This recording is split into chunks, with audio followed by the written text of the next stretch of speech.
ये कहानी है एक स्पेस क्रिएचर की जो एक एस्ट्रोनॉट की बॉडी में छिपकर धरती पर पहुंच गया। लेकिन जब आर्मी को यह बात पता चली तो आर्मी चीफ ने साइंटिस्ट और डॉक्टर की एक टीम की मदद से उस एलियन क्रिएचर पर एक्सपेरिमेंट करके आर्मी का सबसे खतरनाक हथियार बनाना चाहा। लेकिन यह क्रिएचर आर्मी के लिए एक आफत तब बन गया जब वो उन पर ही अटैक करके एक एक को मारने लगा। उस अकेले क्रिएचर ने पूरी एक आर्मी बेस को ही खत्म कर डाला। पर एक्सपेरिमेंट्स के दौरान ही उसे एक फीमेल साइंटिस्ट से काफी लगाव हो गया था जो धीरे धीरे उसे कंट्रोल करने लगी थी। पर हद तब हो गई जब उस लेडी साइंटिस्ट ने उस क्रिएचर को मारने के बदले उसे बचाना चाहा, जिसके चलते एक महाभारत शुरू हुआ और तब उस क्रिएचर ने सबको मारना शुरू कर दिया।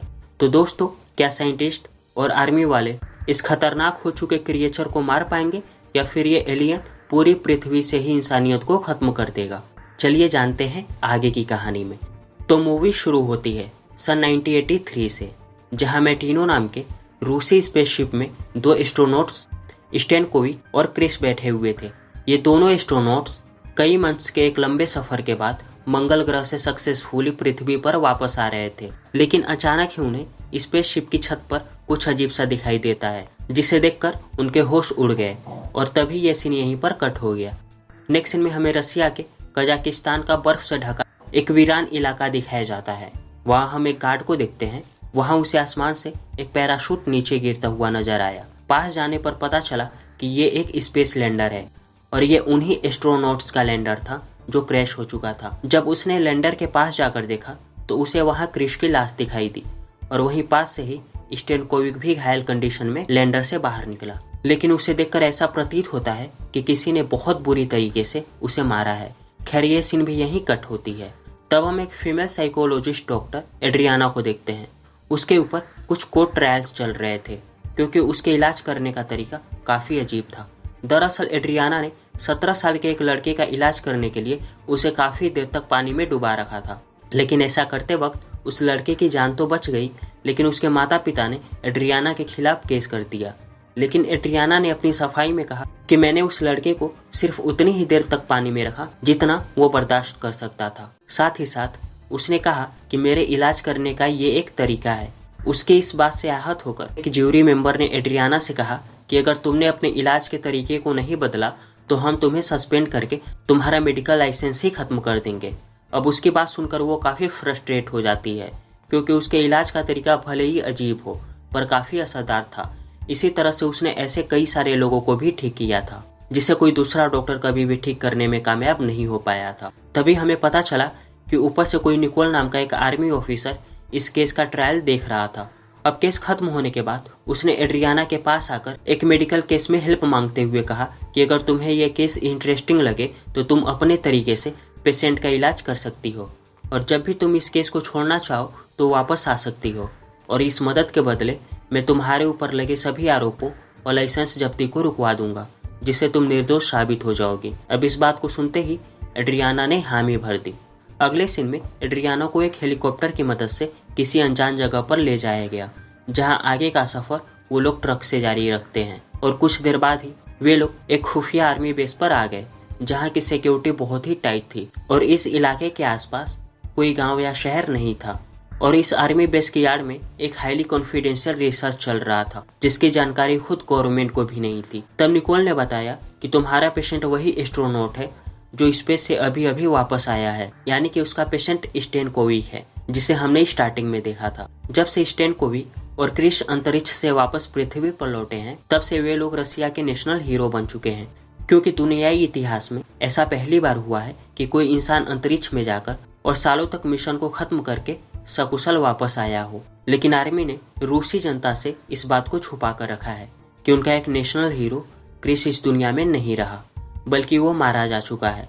लेकिन इसके बदले में उन्होंने हर तरफ ये खबर फैला रखी थी कि अंतरिक्ष से वापस आने के कारण दोनों हीरोज को अर्थ के एटमॉस्फेयर में एडजस्ट होने में थोड़ी प्रॉब्लम आ रही है, इसलिए उन्हें कुछ हफ्तों के लिए क्वारंटाइन चेंबर में रखा गया है ताकि दोनों अर्थ की कंडीशन में एडजस्ट हो सके। अब एड्रियाना को तो बस इतना ही बताया गया कि स्टैनकोविक एक सिंपल पेशेंट है, लेकिन वहां मौजूद हाई सिक्योरिटी देख वो समझ गई कि जरूर हो ना हो यहाँ पर बहुत बड़ा लोचा है। अब वो लोग बेस के टेक्निकल चेंबर में पहुंचे, जिसे देखकर हमें पता चला कि सच में यहाँ एक बहुत ही बड़ा प्रोजेक्ट रन किया जा रहा था। वहीं अंदर के एक चैम्बर में रीगल नाम का एक डॉक्टर स्टेनकोविक का इलाज करने की कोशिश कर रहा था। तब ये देखकर एड्रियाना चाय की एक कप लेकर उसके चैम्बर में गई। स्टेनकोविक रोज रोज बिना किसी बात पर ऐसे एग्जामिन और इलाज से थक चुका था, यहाँ तक कि रीगल को दूर से देखकर वो परेशान हो जाता। लेकिन एड्रियाना यहाँ उसे बहुत अच्छे से बात करती है और ट्रीट करती है। उसने किसी भी प्रकार की जबरदस्ती स्टेनकोविक से नहीं करी। उसने क्रैशिंग के बारे में छोड़कर बस उसके यहाँ रहने और यहाँ मिली सुख सुविधाओं के बारे में पूछा। तब स्टेनकोविक ने उससे बहुत अच्छे से बात करी और बताया कि वो घर जाना चाहता है। अब एड्रियाना ने चैम्बर से बाहर आकर निकोल को बताया कि हादसे की वजह से उसके दिमाग पर काफी गहरा असर हुआ है, जिसकी वजह से उसने डिप्रेशन में आकर अपनी सेंसिटिविटी को गंवा दिया है। यह बता उसने निकोल से कहा कि मुझे इस केस में ऐसा कुछ नहीं दिखता जिसे कोई भी दूसरा डॉक्टर ठीक नहीं कर पाए। बस स्टेनकोविक को अच्छे से ट्रीट करने की ज़रूरत है, इसलिए मैं वापस जाना चाहती हूँ। यह सुनते ही निकोल का कहना था कि कुछ टेक्निकल कारणों से हेलीकॉप्टर दूसरे दिन यहाँ से जाएगा, तब तक तुम अपने कमरे में जाकर आराम करो। अगले सीन में जब एड्रियाना रात के समय अपने कमरे में बैठी हुई थी कि तभी निकोल ने वहाँ आकर उसे अपने साथ चलने को कहा और तब वो दोनों बिना देरी किए वहाँ मौजूद ऑब्जर्वेशन चैम्बर में आते हैं, जहाँ स्टेनकोविक को एक high quality bullet proof glass से बने चैम्बर के कमरे में रखा गया था। यह देखकर एड्रियाना को कुछ समझ नहीं आया, बल्कि वो और कंफ्यूज हो गई कि आखिर स्टेनकोविक को इतनी हाई सिक्योरिटी चैम्बर में कैद क्यों किया गया है। अब इससे पहले कि वह निकोल से कुछ पूछ पाती कि तभी उसकी नज़र वहाँ रखे मॉनिटर पर पड़ी, जिसमें स्टेनकोविक दिख रहा था। देखते ही देखते उसके हाथ और शरीर अकड़ने लगे और उसे खूब पीड़ा हुई।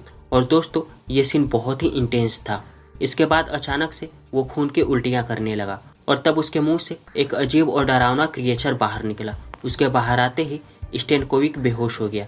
साथ ही उस क्रिएचर का आकार धीरे धीरे बढ़ने लगा, जिसे मॉनिटर में देखकर एड्रियाना के होश ही उड़ गए। फिर निकोल की परमिशन से वो उस क्रिएचर को देखने चैम्बर के गेट के पास गई। उसे देखते ही क्रिएचर ने उस पर हमला कर दिया, लेकिन बुलेट प्रूफ ग्लास होने की वजह से वो क्रिएचर उसे नुकसान नहीं पहुंचा पाता। पर फिर भी एड्रियाना बहुत ही डर गई थी। बाद में निकोल ने एड्रियाना को बताया कि ये जीव स्पेस से स्टेनकोविक के साथ ही आया है। हमें नहीं पता कि ये स्पेसशिप पर कैसे पहुंचा, लेकिन इतना पता है कि वो क्रिएचर उसके शरीर के अंदर ही रहता है। आधी रात के बाद वो उसके शरीर से निकलता है और सुबह होने से पहले अंदर चला जाता है। हम दोनों को अलग करने में नाकामयाब रहे। दोनों को अलग अलग रखने पर कुछ ही घंटों बाद ही दोनों मरने लगते हैं और इसी कारण से हमने एक नेशनल हीरो को इस तरह कैद करके रखा है, क्योंकि उसके अंदर स्पेस से आया हुआ एक एलियन क्रिएचर मौजूद है, जिसे अलग करने का काम तुम्हारा है। अब एड्रियाना को भी सारी बातें समझ में आ गई थी। वो फौरन अपना इरादा बदल देती है और इस चैलेंज को एक्सेप्ट करते हुए उसने निकोल से स्टेनकोविक की लैंडिंग और उसके बाद से अब तक की सारी रिपोर्ट्स और फुटेज मांगती है, जिसकी मदद से वो इस क्रिएचर के बिहेवियर और स्ट्रक्चर को अच्छे से समझ सके। रिपोर्ट्स पढ़कर उसे पता चला कि ये एलियन क्रिएचर किसी पैरासाइट की तरह है, जो ज़्यादातर समय स्टेनकोविक के पेट में ही गुजारता है। और इस बात का पता खुद स्टेनकोविक को भी नहीं है कि उसके पेट में कोई पैरासाइट एलियन जीव है। वो उसका पूरा दिमाग कंट्रोल करता है। जब वो एलियन पेट में रहता है तो उसकी लंबाई लगभग 30 सेमी होती है, लेकिन स्टेनकोविक के शरीर से बाहर निकलते ही उसे भरपूर मात्रा में ऑक्सीजन मिलता है, जिससे उसकी लंबाई बढ़कर लगभग 1 मीटर हो जाती है। साथ ही वो एलियन क्रिएचर स्टेनकोविक के शरीर से बाहर निकलने के लिए एक टॉक्सिन रिलीज करता है, जिससे स्टेनकोविक के शरीर की मसल्स लूज होकर फैल जाती है और वो एलियन आसानी से बाहर निकलता है। ये एक तरह का ऐसा प्रोसेस है जैसा एक बच्चे का डिलीवरी के टाइम होता है। यह क्रिएचर हर रात 2:40 से लेकर 3:10 के बीच उसके शरीर से बाहर निकलता है और कुछ समय बाहर रहने के बाद वो वापस स्टेनकोविक के शरीर में चला जाता है। एड्रियाना को रिपोर्ट पढ़कर यह भी पता चला कि रीगल ने एक बार उस क्रिएचर को स्टेनकोविक के शरीर से अलग करने की कोशिश की थी, लेकिन उस क्रिएचर से अलग होते ही स्टेनकोविक की हालत बहुत ही खराब हो गई। लेकिन जैसे ही वो क्रिएचर स्टेनकोविक के शरीर में वापस गया तो स्टेनकोविक बिल्कुल ठीक हो गया। यानी क्रिएचर ने ही स्टेनकोविक को अब तक बचा रखा है, वरना लैंडर क्रैश होने के समय ही उसकी स्थिति बहुत ही क्रिटिकल थी और उसका जिंदा रह पाना नामुमकिन था। लेकिन इस एलियन की वजह से उसके सारे जख्म सिर्फ 2 दिनों में ही पूरी तरह से ठीक हो गए। साथ ही ये क्रिएचर स्टेनकोविक के खाए हुए खाने को खाकर जिंदा रहता है। लेकिन एड्रियाना को यह जानना था कि यह क्रिएचर एग्जैक्टली क्या खाता है। तब उसे इन फाइल्स में स्टेनकोविक की पर्सनल डिटेल्स भी मिलती है, जिससे उसे यह पता चला कि स्टेनकोविक का 6 साल का एक नाजायज बेटा भी है, क्योंकि अभी तक स्टेनकोविक ने उसकी माँ से शादी नहीं करी थी और लड़के की माँ की डेथ के बाद उस बच्चे को ऑर्फनेज भेज दिया गया। अब अगले दिन इंट्रोगेशन के दौरान एड्रियाना ने सबसे पहले स्टेनकोविक से उसके फेवरेट सॉन्ग के बारे में पूछा। स्टेनकोविक ने बहुत ही पोलाइटली आंसर दिया। इंट्रोगेशन बहुत अच्छे से चल रही थी। पता चला कि स्टेनकोविक अपनी याददाश्त खो चुका है, उसे कुछ भी याद नहीं होता। लेकिन तभी एड्रियाना ने उससे कहा कि तुम एक बुरे पिता हो जिसने अपने सिर्फ 6 साल के बेटे को ऑर्फनेज में सड़ने के लिए छोड़ दिया। ये सुन स्टेनकोविक को बहुत बुरा लगता है, क्योंकि उसे इन सब के बारे में पता ही नहीं था। साथ ही हम एड्रियाना की बात से समझ पाते हैं कि उसने जानबूझकर स्टेनकोविक को गुस्सा दिलाया, ताकि गुस्से के कारण उसके बिहेवियर में कुछ बदलाव आ सके, क्योंकि वो हमेशा शांत ही रहता है। फिर एड्रियाना ने तुरंत ही रीगल से स्टेनकोविक का ब्लड टेस्ट करने को कहा, जिससे यह पता लगाया जा सके कि आखिर वो एलियन एग्जैक्टली क्या खाता है। साथ ही उसने निकोल से कहा कि वो स्टेनकोविक को ग्लास चैम्बर से निकालकर किसी अच्छे से कमरे में शिफ्ट कर दे, ताकि स्टेनकोविक को ऐसा फील ना हो कि यहाँ उसे कैद करके रखा गया है। तब निकोल ने उसे ग्लास चैम्बर से निकालकर एक नॉर्मल कमरे में शिफ्ट करवा दिया। साथ ही इसी कमरे में एक टेलीविज़न भी था। बाद में उस कमरे में एड्रियाना आती है। तब स्टेनकोविक ने उसे बताया कि स्पेस में जाने से चंद मिनट पहले ही मुझे अपने बेटे और उसकी माँ के बारे में पता चला था, इसलिए मैंने यह सोचा कि वापस आने के बाद मैं उसे ऑर्फनेज से वापस ले आऊँगा। लेकिन वापस आने के बाद से मैं यहीं पर फंसा हुआ हूँ। साथ ही उसने ये भी बताया कि जब उसकी गर्लफ्रेंड प्रेग्नेंट थी तो उसने अपनी प्रेगनेंसी की बात उसे हमेशा छिपाए रखा, इसलिए मुझे अपने बेटे के बारे में 5 सालों तक पता ही नहीं चला। एक बार फिर से रात को जब वो एलियन बाहर आता है तो एड्रियाना दोबारा से उसके सामने गई और पिछली बार की तरह ही इस बार भी उनके बीच बुलेट प्रूफ ग्लास होता है। पर इस बार क्रिएचर ने उसे देखकर उसके ऊपर हमला करने की कोशिश नहीं की, बल्कि वो तो एक खिलौने की तरह एड्रियाना से अट्रैक्ट हो रहा था। तब कुछ सोचकर एड्रियाना उस बुलेट प्रूफ चैम्बर के अंदर गई और जब वो उसे छूने की कोशिश करती है तभी क्रिएचर ने डरकर उस पर हमला कर दिया और उसके पैरों को बुरी तरह से काट लिया। तब सोल्जर्स की मदद से किसी तरह एड्रियाना को वहां से बाहर ले जाया गया। बाद में होश आने के बाद वो निकोल को बताती है कि वो क्रिएचर स्टेनकोविक के फीलिंग्स को महसूस कर सकता है और शायद इसलिए स्टार्टिंग में वो उसे कोऑपरेट कर रहा था। अगले सीन में एड्रियाना उस वीडियो फुटेज को देख रही थी। पता चला कि उस वीडियो से कुछ छेड़छाड़ की गई है। तब इसके बारे में उसने रीगल से पूछा, लेकिन वो उसे कुछ नहीं बताता। दरअसल रीगल एड्रियाना को पसंद नहीं करता था और वह इस क्रिएचर पर रिसर्च करके नोबेल प्राइज लेना चाहता था, इसलिए उसने एड्रियाना को कुछ भी बताने से साफ इनकार कर दिया। जिस पर एड्रियाना ने कहा कि मुझे तुम्हारे नोबेल प्राइज से कोई मतलब नहीं है, ना ही मैं तुम्हारे रास्ते में आऊँगी, बल्कि मैं तो तुम्हारी मदद करना चाहती हूँ। इसलिए मुझे सिर्फ सच जानना है, क्योंकि मुझे पता है कि मुझसे बहुत कुछ छुपाया जा रहा है। वहीं रीगल को भी ये बात पता थी कि अकेले वो अपनी रिसर्च पूरी नहीं कर सकता, क्योंकि इस केस में काफ़ी दिनों से लगे होने के बाद भी उसे कोई खास जानकारी नहीं मिल पाई। लेकिन एड्रियाना के आने के बाद ही उसे कुछ खास इंसाइट्स मिले हैं और इस चीज़ को देखते हुए वो एड्रियाना की मदद करने के लिए तैयार हो गया। तब उसने क्रिएचर के बारे में एड्रियाना को बहुत सारी गुप्त जानकारियाँ बताई, जिसके बाद रीगल एड्रियाना को एक गाड़ी में छुपाकर फैसिलिटी के दूसरी ओर ले गया, जहाँ सिर्फ चुनिंदा लोगों को ही जाने की परमिशन थी। वहाँ पहुँचने के बाद वो उसे एक नाइट विजन टेलीस्कोप देकर कहता है कि तुम गाड़ी के अंदर ही छुपकर सब कुछ देखो। इतना बोलकर रीगल वहाँ से चला गया। एड्रियाना ने देखा कि वहाँ एक कैदी को केज के अंदर ले जाया जा रहा था। वहाँ पर निकोल भी मौजूद था। फिर सारी लाइट्स बंद कर दी गई और तब वो क्रिएचर सामने से निकलकर उस केज में दाखिल हुआ और उस कैदी पर अटैक करके उसे एक ही झटके में मार दिया और उसे खाने लगा। ये देखकर एड्रियाना के होश ही उड़ जाते हैं और उसे उल्टियाँ भी होने लगती हैं। हमें पता चला कि ये केज ग्लास चैम्बर से जुड़ा हुआ है, जिसके अंदर स्टेनकोविक को हर रात गुपचुप तरीके से यहाँ शिफ्ट कर दिया जाता है। फिर वो क्रिएचर केज में आकर रोज एक प्रिजनर का शिकार करता है। अब गाड़ी में वापस आने के बाद रीगल ने एड्रियाना को सारी सच्चाई बताई, जिसमें उसने बताया कि जब हमें स्टेनकोविक मिला था तो उसकी कंडीशन बहुत ही ज़्यादा ख़राब थी, लेकिन उसके अंदर एक क्रिएचर होने की वजह से उसके बड़ी से बड़ी इंजरी सिर्फ 2 दिनों के भीतर ही सही हो गई और वो इतनी जल्दी रिकवर कर गया जितने में किसी आम आदमी का रिकवर कर पाना लगभग नामुमकिन था। और एक दिन जब वो एक हॉस्पिटल में था तो इस क्रिएचर ने एक नर्स को मारकर उसे खा लिया और इस दिन के बाद से ही स्टेनकोविक के अंदर एनर्जी का लेवल बहुत बढ़ गया। वो बहुत एक्सरसाइज करने के बाद भी नहीं थकता। इसके बाद से उस क्रिएचर को मछली से लेकर सूअर तक सब कुछ खाने को दिया गया, मगर ऐसा करने से स्टेनकोविक की तबीयत फिर से खराब होने लगी। तब निकोल ने आखिरकार एक प्रिजनर को उसके हवाले कर दिया, जिसे खाने के बाद जब क्रिएचर स्टेनकोविक के अंदर गया तो उसकी तबीयत वापस से सही हो गई। अब नेक्स्ट मॉर्निंग जॉगिंग के बहाने एड्रियाना और स्टेनकोविक बाहर जाते हैं, जहां एड्रियाना ने स्टेनकोविक को सारी सच्चाई बताते हुए कहा कि उसके अंदर एक एलियन क्रिएचर का वास है जिसने बहुत से लोगों को मार दिया है। ये रात में बाहर आता है और शिकार कर वापस चला जाता है। अब ये सुनकर उसने एड्रियाना से कहा कि तुम मुझे रात में मिलो। फिर रात में स्टेनकोविक अपने कमरे के बाहर उस पर नजर रख रही एक रिसेप्शन लड़की को अपने बातों में फंसाकर उसे बेहोश कर दिया। फिर टीवी के अंदर लगे मैग्नेट को निकाल लिया। वो उस मैग्नेट की मदद से कॉरिडोर में मौजूद सीसीटीवी कैमराज को क्रॉस करके गार्ड्स को चकमा देते हुए उस कमरे में गया जहां उसके दोस्त क्रिश की लाश रखी हुई थी।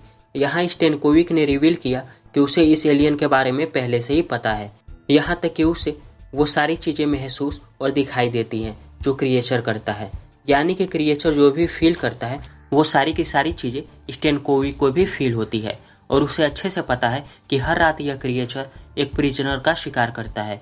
लेकिन इतना सब जानने के बाद भी वो अनजान बना हुआ है, क्योंकि रियलिटी अगर निकोल को पता लग गई तो वो उसे इस फैसिलिटी से कभी भी बाहर नहीं जाने देगा। उसने बताया कि कुछ ही दिनों बाद यहाँ एक इंस्पेक्शन टीम आने वाली है जो उसे इंस्पेक्ट करेगी, और सब कुछ ठीक रहने के बाद वो उसे घर जाने के लिए क्लीन चिट दे देगी, और इसलिए उनके आने तक उसे ये एक्टिंग जारी रखना होगा। और ऐसा तभी पॉसिबल है जब तक वो इन बातों से अनजान बना रहे।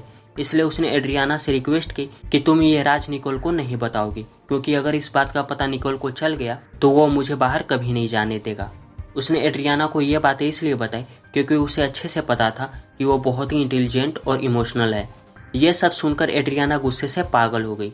उसे बहुत बुरा फील होता है क्योंकि रशियन लोग उसे एक नेशनल हीरो समझते हैं, लेकिन ये नेशनल हीरो सब कुछ जानते हुए भी मासूम प्रिजनर्स की हत्या होने दे रहा है। उसने आगे कहा कि अगर मैं तुम्हारी जगह होती तो मैं अपनी परवाह कभी नहीं करती और खुद की जान ले लेती। अब ऐसा बोलकर वो यहाँ से जाने लगी कि तभी एक सैनिक ने उसे गिरफ्तार कर लिया, क्योंकि वह विदाउट परमिशन रेस्ट्रिक्टेड एरिया में घूम रही थी। उसके बाद उसे निकोल के पास ले जाया गया, क्योंकि उसे इस बात का पता चल चुका था कि रीगल एड्रियाना को पहले भी केज के पास लेकर जा चुका है और गद्दारी की है।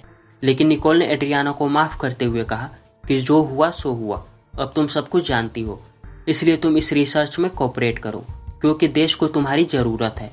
हम इस रिसर्च को सफल करके इस क्रिएचर से हथियार बनाना चाहते हैं, जिससे रशिया अमेरिका से डायरेक्ट लोहा ले सके। अब अगले सीन में हम एड्रियाना और निकोल को केज के पास देखते हैं, जहां इस बार एक नहीं बल्कि 2 प्रिजनर्स को साथ लाया गया था। और हर बार की तरह इस बार भी उस क्रिएचर ने केज में आकर उन प्रिजनर्स का काम तमाम करने ही वाला था कि तभी एड्रियाना बिना कुछ समझे केज को खोलकर उस क्रिएचर के सामने चली जाती है। लेकिन हैरानी की बात यह थी कि क्रिएचर उस पर हमला नहीं करता, वो इसलिए कि स्टेनकोविक और ये क्रिएचर आपस में फीलिंग शेयर किया करते थे, और स्टेनकोविक को एड्रियाना बहुत पसंद थी। इसलिए उस क्रिएचर ने एड्रियाना को रत्ती भर भी नुकसान नहीं पहुंचाया। और तभी वह स्टेनकोविक का फेवरेट गाना गाने लगती है, जिससे वो क्रिएचर बिल्कुल शांत हो गया। जबकि दूसरी तरफ स्टेनकोविक किसी तरह वापस से होश में आने लगा। यहाँ हुए सीक्वेंस से हमें समझ में आया कि स्टेनकोविक अपनी सेंसेस की मदद से कुछ हद तक उस एलियन को कंट्रोल कर सकता है। कि इसी बीच एक प्रिजनर वहां से भागने की कोशिश करता है, लेकिन वो गलती से फिसल गया, जिसके शोर सुनकर क्रिएचर डाइवर्ट हो गया और तब उसने उस प्रिजनर को मार दिया। ये देखकर एड्रियाना काफी डर गई। बाद में निकोल ने उससे पूछा कि क्या स्टेनकोविक इस क्रिएचर को कंट्रोल करता है। इस पर एड्रियाना कहती है कि वो इस एलियन को पूरी तरह से कंट्रोल नहीं कर सकता। तब निकोल ने कहा कि अगर तुम्हें और ज्यादा समय दिया जाए तो तुम कोई ना कोई तरीका ढूंढ ही लोगी, जिससे स्टेनकोविक और क्रिएचर को अलग किया जा सके। अगली सुबह जब एड्रियाना और रीगल क्रिश की बॉडी का इंस्पेक्शन कर रहे होते हैं कि तभी एड्रियाना रीगल से बताती है कि क्रिश को कैंसर था, जिसका पता हमारे डॉक्टर्स को नहीं चल पाया। लेकिन उस एलियन को ये बात पता लग गई थी, इसलिए उसने क्रिश को मार डाला और स्टेनकोविक के शरीर में रहने का फैसला किया। साथ ही उसने रीगल से यह भी कहा कि मैं स्टेनकोविक को लेकर यहाँ से भागने वाली हूँ, जिसके लिए मुझे तुम्हारी मदद की ज़रूरत पड़ेगी। लेकिन वो निकोल के डर से उसकी मदद करने तैयार नहीं होता, लेकिन थोड़ी कोशिश करने के बाद वो तैयार हो गया, क्योंकि वो नोबेल प्राइज के चक्कर में और निर्दोष लोगों की जान नहीं लेना चाहता। बाद में हम एड्रियाना को स्टेनकोविक के पास देखते हैं, जहां उसने बताया कि आज हम दोनों यहाँ से भागने वाले हैं, लेकिन भागने से पहले ही मैं उस क्रिएचर को तुम्हारे बॉडी से अलग कर दूंगी। दरअसल एड्रियाना का प्लान था कि वो उसके शरीर में एक ऐसा केमिकल इंजेक्ट करेगी जिससे उसके शरीर में कुछ देर के लिए कैंसर के सिम्टम्स जनरेट हो जाएंगे, जिसकी वजह से वो क्रिएचर मजबूरन उसका शरीर छोड़कर बाहर निकल आएगा और वो क्रिएचर उसके शरीर के बिना ज़्यादा देर तक जिंदा नहीं रह सकता, क्योंकि उसे धूप बर्दाश्त नहीं होती। यही वजह है कि वो रात के समय ही बाहर निकलता है, जबकि दिन में वो उसके शरीर में ही छिपा रहता है। इसके बाद एड्रियाना और स्टेनकोविक कुछ सोल्जर्स को बेहोश करके वहां से भाग निकलने में कामयाब होते हैं, जबकि दूसरी तरफ रीगल हाई कमांड को निकोल के इलीगल एक्सपेरिमेंट के बारे में खबर देता है। दूसरी तरफ निकोल को पता चल चुका था कि एड्रियाना और स्टेनकोविक वहां से भाग गए हैं और इस समय रीगल ने उनकी मदद की है। उसे यह भी पता चल चुका था कि रीगल ने उसके खिलाफ हाई कमांड में कंप्लेंट कर दी है, इसलिए वो उसे शूट करके खत्म कर देता है। उसे मारने के बाद वो अपने सैनिकों को एड और स्टेनकोविक के पीछे भेजता है, जहां वो लोग एड्रियाना और स्टेन को घेर लेते हैं। जहां वे लोग उन्हें मारने ही वाले थे कि तभी कोई रास्ता नहीं देख मजबूरन स्टेनकोविक ने खुद को कैंसर सिम्टम्स वाला इंजेक्शन लगा लिया, जिसके बाद एलियन उसके शरीर से बाहर आता है और सभी को मार डालता है। मौका देख दोनों वहां से भाग जाते हैं, जिससे वो एलियन पीछे छूट जाता है और सैनिकों से फाइट करता रहता है और इन सब में वो निकोल को भी घायल कर देता है। इधर दोनों एक दूसरे से दूर जाते ही कमजोर होने लगे, क्योंकि उन दोनों में एक सिम्बायोटिक रिलेशन बन गया था, यानी वे दोनों ही एक दूसरे पर डिपेंडेंट थे। एलियन से स्टेनकोविक को ताकत मिलती थी और उसके शरीर में रहकर ही वो क्रिएचर जिंदा था। अब आगे जाने पर स्टेनकोविक की हालत काफी खराब हो चुकी थी। दूसरी तरफ निकोल ने उस क्रिएचर को पकड़ लिया, क्योंकि वो भी काफी कमजोर हो चुका था। अगले सीन में निकोल एड्रियाना और स्टेनकोविक के पास पहुंचता है। हालांकि स्टेन लगभग मरने की कगार पर आ चुका था, इसलिए निकोल ने उस एलियन को केस से आजाद कर दिया, क्योंकि वो क्रिएचर को मरने नहीं देना चाहता। पर वो एड्रियाना को मारने ही वाला था कि स्टेन ने उस क्रिएचर के माइंड को कंट्रोल करके सबको खत्म कर देने का ऑर्डर दिया। अब क्या था, उस एलियन ने अपना काम पूरा किया और सबको खत्म कर दिया। बेचारा निकोल भी मारा गया। इन सब के बाद वो फिर से स्टेन के अंदर चला गया, जिससे उसकी तबीयत दोबारा से ठीक हो गई। लेकिन इतना खून खराबा देखने की वजह से स्टेन को काफी दुख होता है। उसे पता था कि अगर वो क्रिएचर जिंदा रहेगा तो रोज एक लोगों को मारेगा, इसलिए वो खुद को शूट कर लेता है ताकि उसके साथ वो एलियन भी मारा जाए। तब तक वहां पर हाई कमांड वाले भी आ गए थे और यहाँ पर स्टेन भी मर जाता है। अब मूवी के अंतिम सीन में हम देखते हैं एड्रियाना ने स्टेन के बेटे को ऑर्फनेज से एडॉप्ट कर लिया। और दोस्तों, ये अमेजिंग मूवी यहीं पर खत्म होती है। तो अगर आपको हमारी ये कहानी पसंद आई हो तो हमारे इस चैनल को लाइक और सब्सक्राइब जरूर करें, क्योंकि हमें आपके सपोर्ट की बहुत ज़्यादा ज़रूरत है। तो मिलते हैं हम आपसे अपनी नेक्स्ट वीडियो में। तब तक के लिए टाटा और बाय बाय।